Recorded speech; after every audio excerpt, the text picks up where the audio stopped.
Here's another little lesson in freestyle. What do I do? Do I outline? Well, no, I start to outline. And then I change my mind. And then I go back and forth and over and back and down.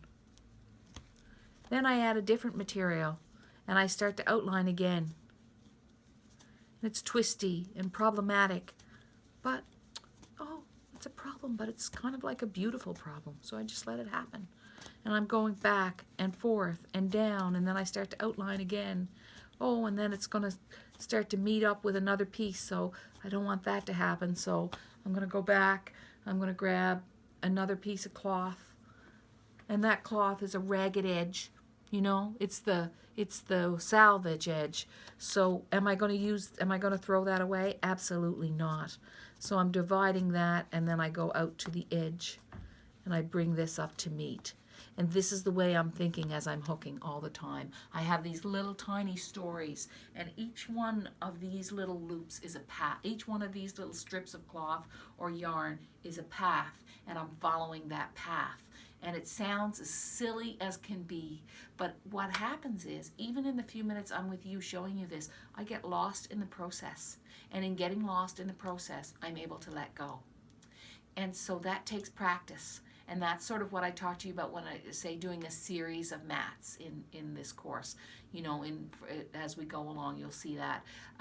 You need to get lost in the process. And in getting lost, the only way to get lost in the process is just let the wool lead you. Just let the wool take over.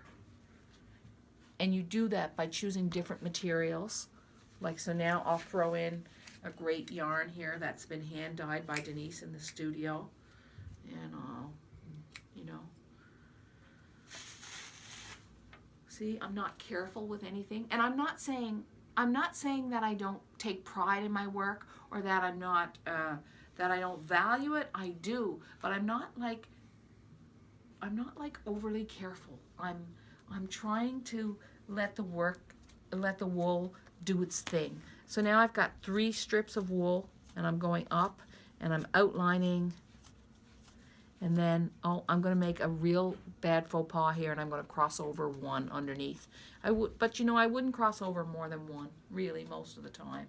So here's that turquoise background being blended for this crazy little rug of circles that really has, I just think it would make a colorful pillow, so I'm doing it.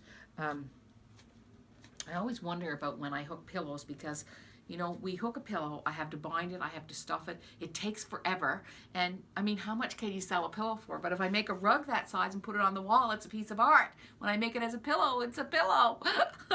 But still, you don't do it for that reason, you do it for the beauty of it. And if I have an idea that will make a beautiful pillow, then it's a pillow, you know? And so that's just how it is. So, but I do wonder about myself sometimes. Anyway, that's another little lesson.